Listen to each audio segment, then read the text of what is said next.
আসসালামু আলাইকুম। আশা করছি সবাই ভালো আছেন। আলহামদুলিল্লাহ আমরাও ভালো আছি। আজকে আমি কলিজা দিয়ে বুটের ডাল, বুট মানে এটা ছোলার ডাল রান্না করব।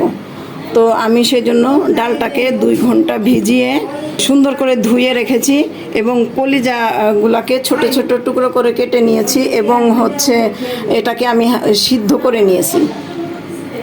তো চলুন কথা না বাড়িয়ে শুরু করা যাক। হাঁড়িটা গরম হয়ে গেছে, আমি এখন এখানে তেল দিয়ে নিচ্ছি। আমি যে রান্নার রেগুলার সয়াবিন তেল সেটাই দিয়ে নিচ্ছি। তো তেলটা গরম হয়ে গেছে, আমি এখন এই যে ছোটো বাটির 1 বাটি পেঁয়াজ কুচি দিয়ে দিচ্ছি।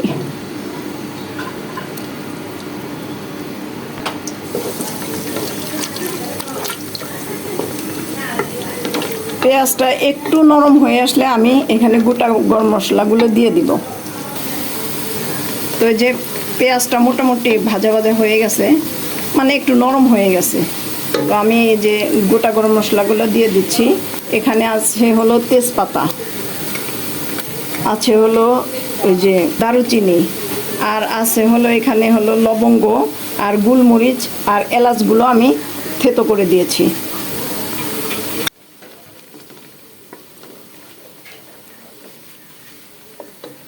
তো এই যে গরম মশলার স্মেলটা বের হয়েছে, এখন আমি দিয়ে দিচ্ছি রসুন বাটা। এখানে 2 চামচের বেশি আছে। আদা বাটাও সেম 2 চামচের বেশি।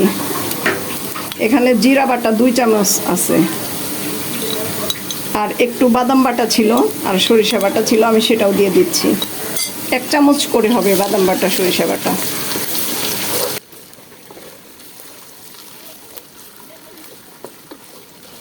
তো মশলাগুলো কষানো হয়ে গেছে, আমি এখানে দিয়ে দিচ্ছি লবণ।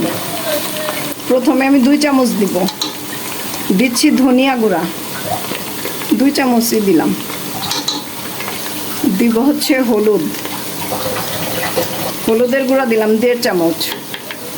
মরিচের গুঁড়া দিলাম এই যে 1 চামচ, আর হাফ চামচ দেব 1.5 চামচ, যেহেতু কাঁচা মরিচও যাবে। তো মশলাগুলোকে আমি খুব সুন্দর করে কষিয়ে নেব। সেজন্য আমার একটু পানি লাগবে, এই যে দিয়ে দিচ্ছি একটু পানি।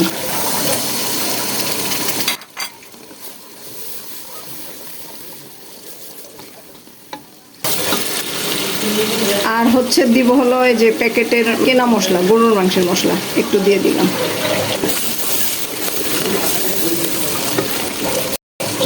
তো এই যে মশলাটা কষানো হয়ে গেছে, আমি এখন যে কলিজাগুলো সিদ্ধ করে ধুয়ে রেখেছিলাম সেগুলো দিয়ে দিচ্ছি।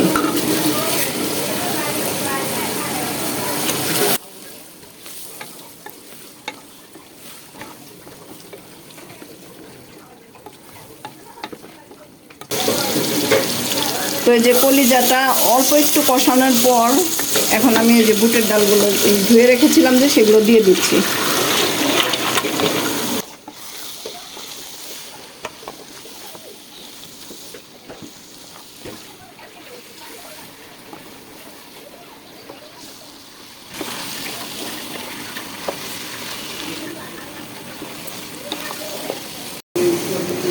তো এই যে বেশ কিছুক্ষণ কষানোর পরে আমি এখানে একটু গরম পানি দিয়ে নিচ্ছি।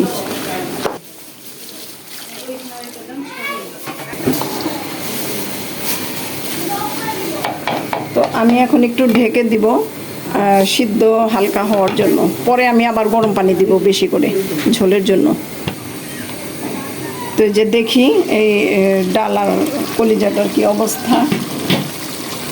এই যে মোটামুটি আমার কষানো হয়ে গেছে।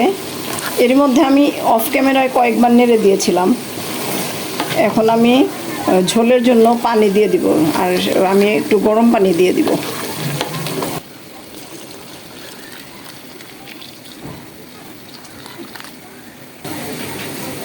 তো এই যে আমি সিদ্ধ করার জন্য পরিমাণ মতো পানি দিয়েছি। এখন আমি এটাকে ঢেকে রান্না করব সিদ্ধ হওয়া পর্যন্ত। তো আমি এই যে ঢেকে দিচ্ছি।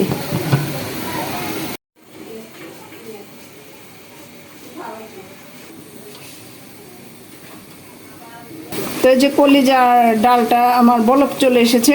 আমি এখন চুলার আঁচটা কমিয়ে ঢেকে বেশ কিছুক্ষণ রান্না করব, হাফ অ্যান আওয়ারের মতো রান্না করব।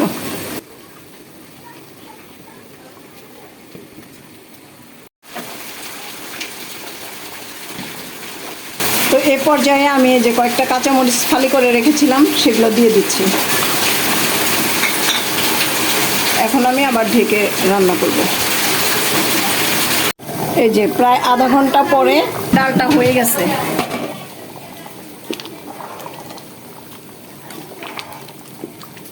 এই যে অফ ক্যামেরায় আমি আরও কয়েকটা আস্ত কাঁচামরিচ দিয়ে দিয়েছিলাম। তো ডালটা যখন একটু ঠান্ডা হবে তখন পানিটা আরও গাঢ় হয়ে যাবে, ঘন হয়ে যাবে আর কি। এখন আমি চুলাটা বন্ধ করে দিব। তো এই যে আপনাদের ফাইনাল লুকটা দেখানোর জন্য আমি এখন একটু এটা বেড়ে দেখাচ্ছি। তেলটা উপর দিয়ে ভেসে উঠেছে এবং ডালটা খুবই ঘন হয়ে গেছে। এই যে ডালটা ফুটেও গেছে।